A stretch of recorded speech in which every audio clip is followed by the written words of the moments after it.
केंद्रीय गृहमंत्री अमित शहा यांच्या कोल्हापूर दौऱ्यामुळे उद्या अंबाबाई मंदिर दर्शनासाठी 4 तास बंद राहणार आहे। सकाळी 8 ते दुपारी 12 या वेळेत भाविकांना प्रवेश दिला जाणार नाहीये। अमित शहा मंदिरात दर्शन घेऊन विकास कामांचा आढावा घेतील। त्यांच्या हस्ते विविध कामांचा शुभारंभ होणार आहे। सुरक्षेसाठी मंदिर परिसरातील दुकानं बंद राहणार असून कडक पोलीस बंदोबस्त तैनात करण्यात आलाय।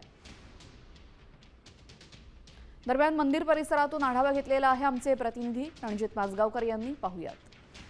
केंद्रीय गृहमंत्री अमित शहा आज आणि उद्या कोल्हापूर जिल्हा दौऱ्यावर आहेत। त्या पार्श्वभूमीवर उद्या सकाळी 8 ते दुपारी 12:30 या वेळेमध्ये करवीर निवासिनी श्री अंबाबाई मंदिर भाविकांसाठी बंद ठेवण्यात येणार आहे। उद्या अमित शहा सकाळी अंबाबाईच्या दर्शनाला तर येणार आहेत, मात्र पश्चिम महाराष्ट्रामध्ये जे प्रमुख मंदिर आहेत त्यामध्ये प्रामुख्याने करवीर निवासिनी श्री अंबाबाई देवीचं मंदिर आहे। याच्या तीर्थ विकास आराखड्यासाठी जो केंद्र शासनानं आणि राज्य सरकारने जो निधी दिलेला आहे, या निधीच्या पार्श्वभूमीवर कामांची पाहणी करण्यासाठी तसंच या परिसरातील राम मंदिराचा शिलान्यास हा अमित शहा यांच्या हस्ते होणार असल्यानं या परिसरामध्ये मोठ्या प्रमाणात तयारी करण्यात आल्याचं आपल्याला पाहायला मिळत आहे। जेव्हा सकाळी अमित शहा या परिसरात दर्शनासाठी येतील त्यावेळी मंदिर परिसरातली जी फुलांची आणि विविध दुकानं जी आहेत ही बंद ठेवण्यात येणार आहेत।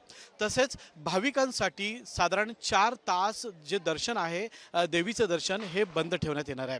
कॅमेरामॅन सचिन सावंत सोबत मी रणजित माजगावकर, साम टीव्ही, कोल्हापूर।